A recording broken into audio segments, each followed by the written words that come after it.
You have the floor. Thank you very much, Rashid. And thank you, the President of Abuja Chamber of Commerce and Industry. I want to welcome our other participants that are in here. When Dr. Kayode was speaking, he actually gave a shot to how we have felt as organized private sector in coping with the situation of MSMEs in the country. Without going through the various areas mentioned by the previous speakers, we need to understand that MSMEs are the bedrock of any economy. And also, when Dr. Kayode was mentioning, he mentioned that MSMEs account for about 80% or 90% of total jobs in the country, which is the statistics out there. And MSMEs contribute up to 50% of GDP of our country, Nigeria. So if MSMEs contribute up to 50% of GDP, you can imagine that that should be an area the government should be paying so much attention to. About 8% of the goods exported out of the country are contributed by MSMEs. In other words, we are not doing well in exportation of goods and services produced in this country. So this is just a new area for MSMEs to thrive on, to ensure that we grow this percentage even up to 30% within a very short period. So we cannot underscore the importance and benefits of MSMEs in an economy. Of course, MSMEs contribute a lot to bridging the gap between the very rich and the very poor, and of course provide a lot of skilled and unskilled workers for the economy. MSMEs improve forward and backward linkages between economically and socially, geographically diverse sectors of the economy, and of course provide opportunities for developing and adapting appropriate technological approaches. You know, having said all this, it is obvious that MSMEs are the major bedrock, like I said. But if we are this important, if MSMEs are this important, it's then necessary that government should not allow the various problems encountered by MSMEs in the country. In other words, if you know that a particular item, asset you have has so much value, I'm sure you won't allow that particular asset to be destroyed so easily. So in other words, we're meant to protect that particular asset. That is actually what MSMEs are to our economy. And so MSMEs are bedeviled by a whole lot of issues. I'll start with the economic issues. We all know that, of course, each time we talk about lack of funding of MSMEs, which is a major problem. So maybe we won't keep talking about lack of funding. We'll talk about lack of adequate funding right now for MSMEs. The inadequacy of the ease of doing business. I can tell you, while the federal government is working so hard to make sure that ease of doing business is improving all the time, we're still not seeing the results, real results coming from government. And while the federal government is concentrating so much on the ease of doing business, the states where these businesses are domiciled are not even paying attention to the activities of federal government in improving the ease of doing business. Of course, today the economy is struggling with a high inflation rate. And so you discover that whatever value you have today of your assets may tomorrow not have the same value. Your money in your bank or the money you have borrowed, at the time you're paying back, you are actually going to be paying back far more than you borrowed. You know, so inflation rate is a major bane in the growth of MSMEs. High exchange rate is just the rate, the problem we all know. You and I know that that is the major problem that is also affecting the inflation rate and that is affecting the businesses we're doing every day. You also agree with me that we have inconsistent government policies. Sometimes a particular policy comes out and that policy can just kill one business that has just been started. We expect that certain policies must be constant and should be able to have some stability in order for people to plan with the government policy. So when policies change every year, you see that they may be affecting businesses as the case may be. Having said this, we'll go to the issue of multiple taxation, which has been a major problem that we have always talked about. Multiple taxation has always been there, and I am so happy that the revised MSMEs policy document has tried to streamline that.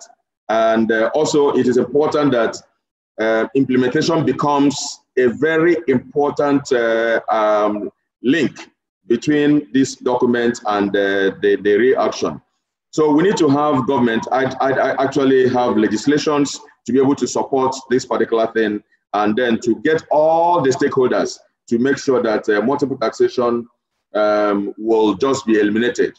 For the records, I'm sure we all know, and for some businesses, many business people know that we have a lot of federal taxes, the FIRS taxes of company income tax, the pay-as-you-earn payee, the VAT, ETF, and withholding tax, as the case may be for the federal. And so the same businessman that is paying those federal taxes are also paying the state's internal revenue and local government taxes of personal income tax, the payee, withholding tax, tenement rate, which we all suffer from, environmental fee, business registration fee, mobile advert, business permit, TV permit, radio tax, development levy, and the list is endless. In fact, some people will tell you they have counted up to 50 of these taxes coming from both federal to state. So it becomes very important that streamlining these taxes will be very, very important and should be done as quickly as possible. Having mentioned all those, we'll have to say many times MSMEs may not have or know where they can have access to cheap funds. And so are there opportunities for MSMEs to exist? Yes, these opportunities exist, but many of the MSMEs are not even aware. So the first problem we need to solve in this circumstance is the fact that awareness has to be created all the time, using the organized private sector, and of course, making sure that communication is continuous to ensure that MSMEs all over the country have access to information on where funds are and where they can really have access to these funds. Many of them do not even know about the existence of Bank of Industry and all the things Bank of Industry can do. Many of them may not have heard about SMEDAN before. So when you mention SMEDAN to them, you are just telling them one strange name they have never heard about. The Bank of Agric is there to actually deal with the people in the sector in the agricultural area. Of course, we are aware of what the Anchor Borrowers Program did for the country in growing the rice and the grains in agriculture. So people and MSMEs must key into the Anchor Borrowers Program of the CBN. There are a lot of CBN interventions that have taken place that many MSMEs are not aware of. And so they need to also know that a lot of interventions, sitting down with their banks, sitting down with SMEDAN and going to Bank of Industry, and of course coming to Abuja Chamber of Commerce, will give all of them opportunities to have access to know what's going on and to have access, how to have access to all these opportunities. For private, of course, there are also other opportunities where there could be crowdfunding where a good number of these MSMEs can come together and put their funds together in order for them to fund a particular transaction business that they are all having common objective in. Of course, a lot of equity venture capitalists exist looking for very good projects to fund. I know a lot of equity and venture capitalists that are there waiting for opportunities of innovators and creative entrepreneurs they want to fund. These opportunities are there. And of course, if you Google, you see a lot of them looking and waiting for such things. And so we expect that we're going to be having a means where we're going to be bringing the venture capitalists together with the prospective beneficiaries of these funds. NISEL is an arm of CBN, and of course, even down the line, they also have Ms. Nicel Microfinance Bank. They are also created to make sure that funds are made available, and there is also inclusive banking services for MSME. So everybody should ensure that these opportunities are reached. Of course, we can also have access to funds through personal monies and family savings, you know, and once these opportunities exist, there are a lot of other international organizations that actually make funds, even grant opportunities possible. So people should have open heart and to see, so that they can get more information on how to receive grants. Many people have received grants to grow their businesses. ILO, ADB, African Development Bank, and UNDP, and all these institutions have their various opportunities. You know, so it is important that we have information and we have enough of it. And we should, if we don't have, people should also learn to go to a place like Abuja Chamber of Commerce and Industry to get more information now that the place is having a whole lot of different divisions and groups, so that a lot of information can be gotten from there. In my conclusion, I don't know if I've taken the 10 minutes, but in my conclusion, I say so many factors bedevil the sector, but these factors are not factors that cannot be surmounted. So if MSMEs constitute up to 50% of our GDP, it becomes expedient that we should take this sector very seriously.